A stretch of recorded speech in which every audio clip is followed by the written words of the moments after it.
জিয়াউর রহমানের এটা একটা ঐতিহাসিক ভুল বলবো মাননীয় স্পিকার, তার প্রতি সম্মান রেখে, যে আমরা সেই সময় সেই অপরচুনিটি মিস করেছি। আমরা একটা গণপরিষদ দিয়ে নতুন সংবিধান করতে পারি না, এবং এই অপরচুনিটি আমরা এই 2400 মিস করেছি এবং এখনো করতে যাচ্ছি মাননীয় স্পিকার।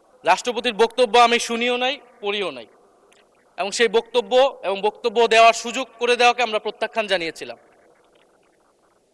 আমরা খুব স্পষ্টভাবে বলেছিলাম যে এই রাষ্ট্রপতির অপসারণ প্রয়োজন, তাকে গ্রেফতার করা প্রয়োজন।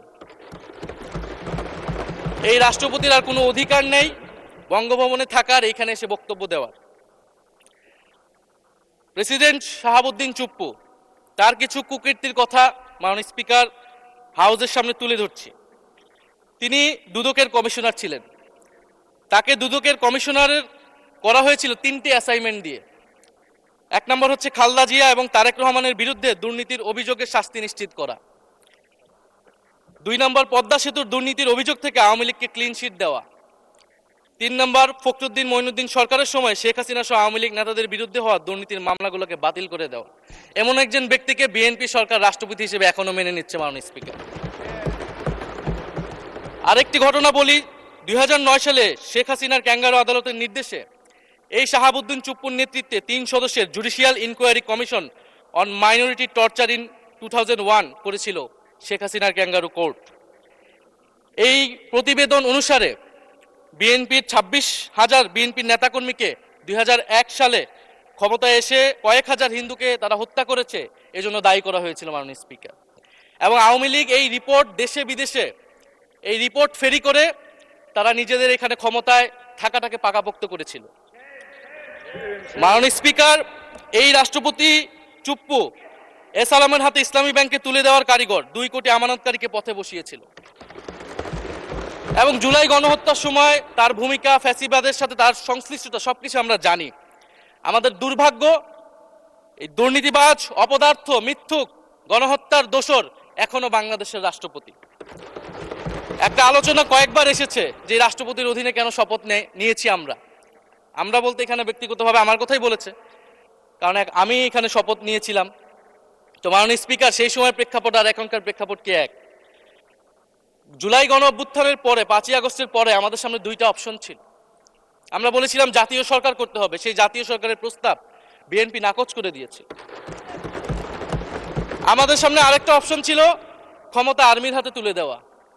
যদি আমরা সেই দিকে আগাতাম, আজকে তারা এখানে বসতে পারতেন কিনা মাননীয় স্পিকার সেটা সন্দেহ আছে।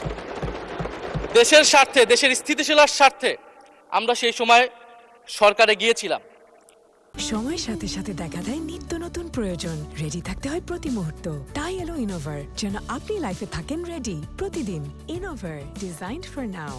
আমরা শপথ নিয়েছিলাম, কিন্তু বৈষম্যবিরোধী ছাত্র আন্দোলন খুব স্পষ্টভাবে 2024 সালে কিন্তু এই রাষ্ট্রপতির অপসারণ চেয়েছিল। সেই সময় সাংবিধানিক ধারাবাহিকতার কথা বলে রাষ্ট্রপতির পক্ষে অবস্থান নিয়েছিল বিএনপির মহাসচিব মির্জা ফখরুল আলমগীর সাহেব, তিনি নিজেই কথা বলেছিলেন।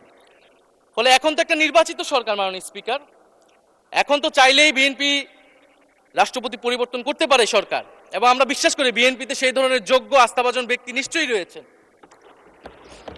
এবং সরকার দলের সদস্যরা অনেকে গৌরবের সাথে বলেছেন যে যেই রাষ্ট্রপতি জিয়াউর রহমানের বিরোধিতা করেছেন, সেই রাষ্ট্রপতি এখন জিয়াউর রহমানের প্রশংসা করছে।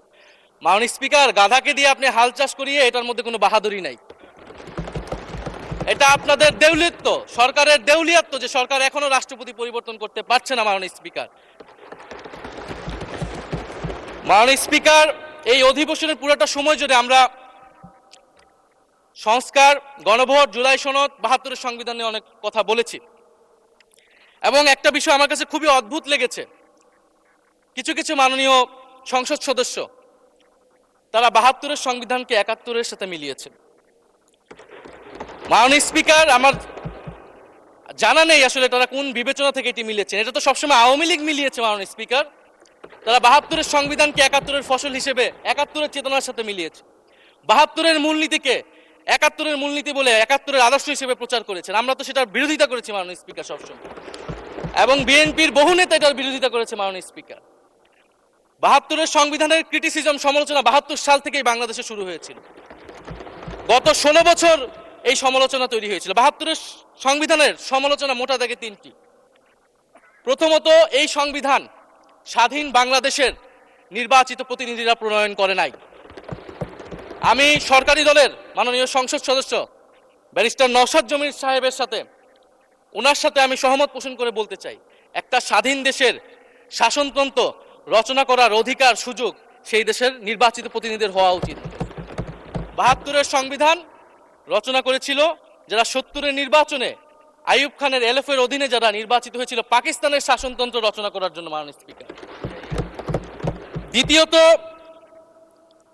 এই ৭২-এর সংবিধান ইনহেরেন্টলি এটা একটা আনডেমোক্রেটিক কনস্টিটিউশন। একজন ব্যক্তির হাতে সকল ক্ষমতা অর্পণ করা হয়েছিল, মাননীয় স্পিকার। সেই সময়ের শেখ মুজিবকে সামনে রেখে এই সংবিধান তৈরি করা হয়েছিল। একজন ব্যক্তির হাতে সংসদের ক্ষমতা, নির্বাহী বিভাগের ক্ষমতা, এমনকি বিচার বিভাগের ক্ষমতাও নানা কায়দা করে তার হাতে তুলে দেওয়া হয়েছিল, মাননীয় স্পিকার। ফলে স্বৈরতন্ত্রের বীজ কিন্তু সেই ৭২-এর সংবিধান থেকে বাংলাদেশে শুরু হয়েছিল। এবং সবচেয়ে ইম্পর্টেন্ট, এই সংবিধান হচ্ছে মুজিববাদী আদর্শ দ্বারা রচিত হয়েছিল, মাননীয় স্পিকার। ৭১-এর আদর্শ কিন্তু চার নীতি ছিল না, মাননীয় স্পিকার। ৭১-এর আদর্শ ছিল সাম্য, মানবিক মর্যাদা, সামাজিক ন্যায় বিচার। ৭২-এর সংবিধান এসে বলা হলো জাতীয়তাবাদ, বাঙালি জাতীয়তাবাদ, ধর্মনিরপেক্ষত্ব, গণতন্ত্র এবং সমাজতন্ত্র, এবং এটার বিরুদ্ধে বিদ্রোহ করেছিলেন মেজর জিয়াউর রহমান। মাননীয় স্পিকার, আজকে বিএনপি তার ফান্ডামেন্টাল জায়গা থেকে সরে যাচ্ছে, মাননীয় স্পিকার। শুধু জামাত ইসলাম ৭২-এর বিরোধিতা করেছে বলে কি বিএনপি এখন আওয়ামী লীগের পজিশনে চলে গিয়েছে? আমাদের জানা নেই, মাননীয় স্পিকার। ৭২-এর সংবিধানের বিরোধিতা করেছেন বদরুদ্দিন উমর, ৭২-এর সংবিধানের বিরোধিতা করেছেন মাওলানা ভাসানী, ৭২-এর সংবিধানের বিরোধিতা করেছেন কমরেড মুজাফফর আহমেদ, ৭২-এর সংবিধানের বিরোধিতা শত শত মুক্তিযোদ্ধারা করেছেন, মাননীয় স্পিকার। ফলে এই ৭২-এর সংবিধানকে বাতিল করার একটা সুযোগ আমাদের এসেছিল ১৯৭৫ সালের সিপাহী জনতার বিপ্লবের মধ্য দিয়ে। জিয়াউর রহমানের এটা একটা ঐতিহাসিক ভুল বলবো, মাননীয় স্পিকার, তার প্রতি সম্মান রেখে, যে আমরা সেই সময় সেই অপরচুনিটি মিস করেছি। আমরা একটা গণপরিষদ দিয়ে নতুন সংবিধান করতে পারি না, এবং এই অপরচুনিটি আমরা এই ২৪০০ মিস করেছি এবং এখনো করতে যাচ্ছি, মাননীয় স্পিকার।